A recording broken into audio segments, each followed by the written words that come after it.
আসসালামু আলাইকুম। সুপ্রিয় দর্শক, শুভেচ্ছা জানবেন। শুক্রবার রাতে ইউক্রেনে ভয়াবহ আরেকটি হামলা চালিয়েছে রাশিয়া। যে হামলার ফলাফল হলো ১০ লাখ বাড়ি বিদ্যুৎ বিচ্ছিন্ন হয়ে যাওয়া। এই হামলাতে কোনো প্রাণহানি হয়নি। হতাহতের সামান্য খবর পাওয়া গেছে। কিন্তু রাশিয়ার তরফ থেকে বলা হয়েছে যে তাদের উপরে ইউক্রেন ড্রোন হামলা চালিয়েছে। বেসামরিক একটি ফ্ল্যাটে সে ড্রোন আঘাত করেছে এবং তাতে করে দুজন বেসামরিক মানুষ মারা গেছে। অর্থাৎ রাশিয়ার জন্য এখন বিষয়টি এরকম যে তারা এখন যুদ্ধের যে ভয়াবহতা সেটি অনেক রাশিয়ার নাগরিক তার বাড়ির কাছেই অনুভব করতে পারছেন। কিন্তু ৪ বছরের এই যে টানা যুদ্ধ চলছে তা রাশিয়ার অধিকাংশ মানুষের কাছে একটা টেলিভিশনে দেখা বিষয় কিংবা সংবাদপত্রে বর্ণনা পড়া একটা বিষয়। তারা যুদ্ধের ভয়াবহতা এমনকি যুদ্ধের আঁচটুকু তাদের গায়ে লাগেনি। এই যুদ্ধের কারণে ইউক্রেন রাশিয়ার তেল শোধনাগারকে ধ্বংস করে ফেলতে চায়। কারণ রাশিয়া তেল রপ্তানি করে সবচেয়ে বেশি আয় করে। তেল, গ্যাস, এলএনজি মানে জ্বালানি খাত থেকে তাদের সবচেয়ে বেশি আয় হয়। এবং ইউক্রেন মনে করে যে এই আয়ের টাকা দিয়ে রাশিয়া যুদ্ধ চালিয়ে যাওয়ার সামর্থ্য ধরে রেখেছে। সুতরাং তাদের চেষ্টা হলো রাশিয়ার এই সামর্থ্যকে নষ্ট করা। ফলে ইউক্রেন যে আক্রমণটা করে রাশিয়াতে তার একটা লক্ষ্য থাকে যে রাশিয়ার তেল শোধনাগার, রাশিয়ার তেল উৎপাদনকারী রিগ ইত্যাদি ইত্যাদিকে ধ্বংস করা। আবার নিষেধাজ্ঞার ক্ষেত্রে তাদের লক্ষ্য থাকে রাশিয়ার তেল কোম্পানি। এখন রাশিয়া যেটি টার্গেট করেছে সেটি হলো যে ইউক্রেনের বিদ্যুৎ উৎপাদন এবং বিদ্যুৎ পরিবহন ব্যবস্থা। পরিবহনের সঙ্গে ইউক্রেনের তাপ পরিবহনও ওতপ্রোতভাবে জড়িয়ে রয়েছে। যদি বিদ্যুৎ না থাকে তাহলে সেখানে তাপ উৎপাদন ব্যাহত হবে। ডিসেম্বরের শীত শুরু হয়ে গেছে। নরমালি শীতের শুরুতে সেখানে তাপমাত্রা ২ ডিগ্রি সেলসিয়াসে নেমে আসে এবং সময় যত গড়াতে থাকে তত ভয়ঙ্কর শীত সেখানে নামে এবং এই শীতে ইউক্রেনের শহরগুলো জমে যাওয়ার উপক্রম হয়। এই পরিস্থিতিতে জীবনযাত্রা স্বাভাবিক রাখার জন্য তাদের নিরবিচ্ছিন্ন বিদ্যুৎ সরবরাহ প্রয়োজন এবং তাপ সরবরাহ প্রয়োজন। এখন রাশিয়া যে টার্গেট করছে সেটি হলো যে সে দেশের বিদ্যুৎ সরবরাহ ব্যবস্থাকে পুরোপুরি ভেঙে দেয়া। শুক্রবার রাতে যে হামলাটি করেছে রাশিয়া তার টার্গেটও ছিল ইউক্রেনের শিল্প খাত এবং ইউক্রেনের বিদ্যুৎ পরিবহন ব্যবস্থা এবং রাশিয়া ১০ লাখ বাড়িকে বিদ্যুৎহীন করে ফেলেছে।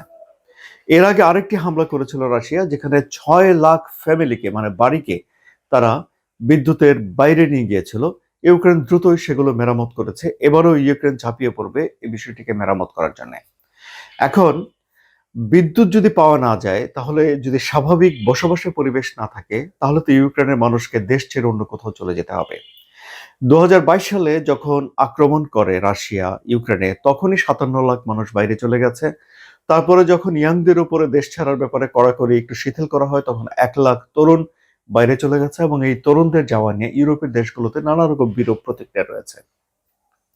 ফলে এখন আরেকটা যদি এই শরণার্থীদের ঢেউ ইউরোপের দিকে ওঠে তাহলে ইউরোপের সঙ্গে ইউক্রেনের বোঝাবুঝির মাত্রা কমে যেতে পারে বলেই অনেকে আশঙ্কা করছেন এবং অনেকে বলছেন যে রাশিয়া আসলে এটিই চায় ইউরোপের ভিতরে একটা বিভেদ তৈরি হয়ে যাক।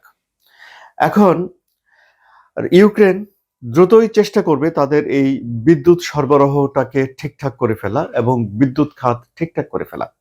এখন বিদ্যুৎ খাতে ঠিকঠাক করা, মেরামত করা এসব বিষয়গুলো যতই সামনে আসবে এই বিষয়টি জেলেনস্কির জন্য একটা বিব্রতকর পরিস্থিতি তৈরি করে। কারণ জেলেনস্কি যখন কৌতুক অভিনেতা ছিলেন তখন তার যে কলিগ এমন একজন লোককে এনে তিনি তাদের পারমাণবিক বিদ্যুৎ কেন্দ্রগুলো নিয়ন্ত্রণ করার যে সংস্থা সেই সংস্থার প্রধান করে বসিয়ে দিয়েছিলেন এবং সেই লোকের বিরুদ্ধে $১০ কোটি ঘুষ নেয়া বা দুর্নীতি করার একটা অভিযোগ উঠেছে। কাদের কাছ থেকে? যারা এই হামলায় এই যে বিদ্যুৎ খাত ধ্বংস হওয়ার পর এগুলো মেরামত করা ঠিকঠাক করার জন্য যারা ঠিকাদারি নিত সেসব কন্ট্রাক্টরদের কাছ থেকে এই লোক ঘুষ নিয়েছে এবং তিনি দেশ ছেড়ে পালিয়ে গেছেন। ফলে তিনি যেহেতু জেলেনস্কির পূর্ব পরিচিত একসঙ্গে তার বিজনেস পার্টনার ছিলেন সুতরাং এর কিছুটা দায় এখন অনেকেই জেলেনস্কিকে দিতে চান এবং সেখানকার অভ্যন্তরীণ রাজনীতি এখন একটা টালমাটাল পরিস্থিতির ভিতরে রয়েছে বিদ্যুৎ খাতকে ঘিরে।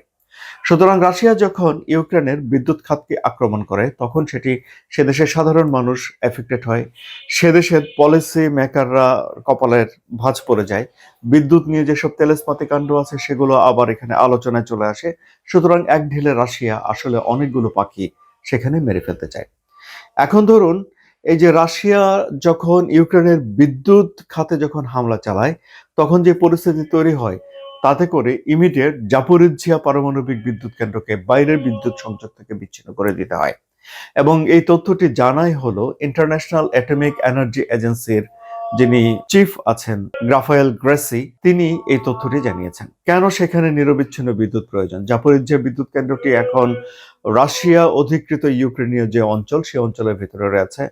সেখানে টারবাইনকে ঠান্ডা রাখার জন্য ক্রমাগত বিদ্যুৎ সরবরাহ দিতে হয়। যদি বিদ্যুৎ সরবরাহ বন্ধ হয়ে যায়, টারবাইনকে ঠান্ডা রাখার যদি সেই প্রক্রিয়া অনুসরণ করা না হয়, তাহলে এটি এমনভাবে গরম হয়ে উঠবে যে পারমাণবিক বিদ্যুৎ কেন্দ্রে একটা বড় ধরনের আহ দুর্ঘটনা ঘটিয়ে দেওয়ার আশঙ্কা তৈরি করে ফেলবে।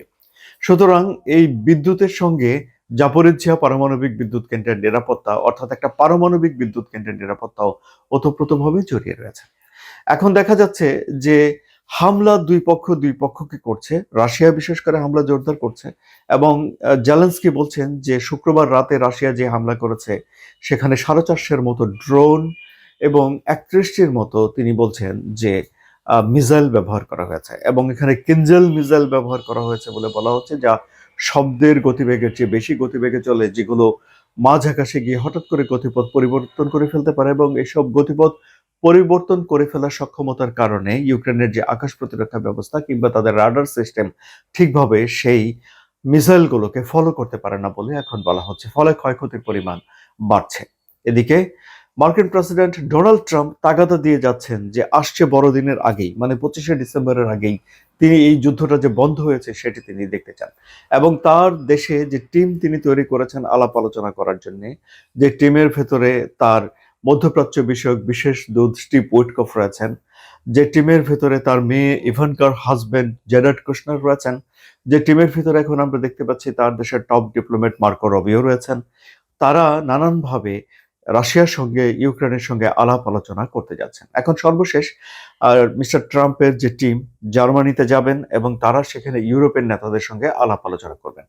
সেই বৈঠকে কারা যুক্ত হবেন এ বিষয়ে এখনো পর্যন্ত বিস্তারিত কোনো কিছু জানা যায়নি, কিন্তু আমি একটা ওয়াল স্ট্রিট জার্নালে একটা প্রতিবেদন পড়লাম, যে প্রতিবেদনে ইঙ্গিত দেওয়া হয়েছে যে এই আলোচনায় জার্মানির চ্যান্সেলর, ফ্রান্সের প্রেসিডেন্ট এবং যুক্তরাজ্যের প্রধানমন্ত্রী তারা থাকবেন। হ্যাঁ, ইউরোপের যে কোনো আলোচনায় এই 3জন লোক থাকেন, সুতরাং আমরা এটা ধরে নিতেই পারি যে এই 3জন লোক থাকবেন। কিন্তু এখন ডোনাল্ড ট্রাম্প সর্বশেষ যে প্রস্তাবটি উত্থাপন করেছিলেন যে দনবাসের যে অঞ্চলটুকু রাশিয়া দখল করে নিতে পারেনি, 5,000 বর্গ কিলোমিটার জায়গা, সেখানে একটা স্বাধীন অর্থনৈতিক অঞ্চল করার কথা তিনি বলেছেন। কিন্তু এই অর্থনৈতিক অঞ্চল কার নিয়ন্ত্রণে থাকবে সে বিষয়ে কিছু বলা হয়নি। অর্থাৎ দনবাস হস্তান্তর করা, দনবাস কার দখলে থাকবে এই বিষয়ে আলোচনা এখনো ঘুরপাক খাচ্ছে এবং এই বিষয়টি এখনো পর্যন্ত কোনো রকম মীমাংসা হয়নি। এখন এই প্রস্তাব যখন ডোনাল্ড ট্রাম্প করেছেন, আপনারা জানেন যে ট্রাম্পের কথায় না বলা জেলেনস্কির জন্য খুবই কঠিন। জেলেনস্কি বলেছেন যে এখানে একটা গণভোট হতে পারে, সিদ্ধান্ত নেবে ইউক্রেনের জনগণ। কিন্তু ভোট হওয়া কি ইউক্রেনের জন্য খুব একটা সহজ কাজ? কারণ 57 লাখ মানুষ তো এর আগেই একবার গেছে, তারপরে 1 লাখের মতো মানুষ দেশের বাইরে রয়েছে, 10 লাখের মতো সেনারা রণক্ষেত্রে কাজ করছে, অনেকে দেশের ভিতরে 50 লাখের মতো মানুষ এক জায়গা থেকে অন্য জায়গায় চলে গেছে, উদ্বাস্তু হয়েছে। এই তাদের সবাইকে যদি ভোটের ভেতরে যুক্ত করা না হয়, তাহলে কি সেই ভোট আহ গ্রহণযোগ্যতা পাবে? এটি তো একটি প্রশ্ন। দ্বিতীয় প্রশ্ন হলো যে ভোটের প্রস্তুতি নেওয়ার জন্য, বিশেষ করে সাধারণ নির্বাচনের প্রস্তুতি নেওয়ার জন্য জেলেনস্কি যুদ্ধবিরতি চান। রাশিয়া কি যুদ্ধবিরতিতে সম্মত হবে? গণভোট করার জন্য যে জেলেনস্কি যুদ্ধবিরতির দাবি তুলবেন না সে কথা তো বলা যাচ্ছে না জোর দিয়ে। সুতরাং একটা গণভোট কিংবা একটা ভোট ইউক্রেনে সহসাই হচ্ছে বলে ধারণা করা যাচ্ছে না। আবার যে আলোচনা চলছে যুক্তরাষ্ট্রের সঙ্গে ইউরোপের, যুক্তরাষ্ট্রের সঙ্গে রাশিয়ার, যুক্তরাষ্ট্রের সঙ্গে জেলেনস্কির, এসব আলোচনাগুলো সহসাই কোনো রকম সমাধান দিতে পারছে না। ফলে মার্কিন প্রেসিডেন্ট ডোনাল্ড ট্রাম্প এই 25শে ডিসেম্বরের মধ্যেই রাশিয়া ইউক্রেন যুদ্ধ বন্ধ করার যে উদ্যোগ নিয়েছেন সেই উদ্যোগ কি আবারও ভেস্তে যেতে বসেছে? এই প্রশ্ন উঠেছে। ডোনাল্ড ট্রাম্প বলেছিলেন তিনি ক্ষমতায় গেলে 24 ঘন্টার মধ্যে যুদ্ধটা বন্ধ করে দেবেন। অনেক 24 ঘন্টা চলে গেছে, কিন্তু একটা যুদ্ধবিরতিও এখনো পর্যন্ত বাস্তবায়ন করা সম্ভব হয়নি। কারণ সবাই শান্তির কথা বললেও শান্তির সংজ্ঞাটি সবার কাছেই ভিন্ন ভিন্ন। আপনাদের কি মনে হচ্ছে সুপ্রিয় দর্শক? আপনাদের মতামত কমেন্টে জানান। আলোচনা যদি ভালো লাগে তাহলে সাবস্ক্রাইব করে চ্যানেলের সঙ্গে থাকুন। ধন্যবাদ।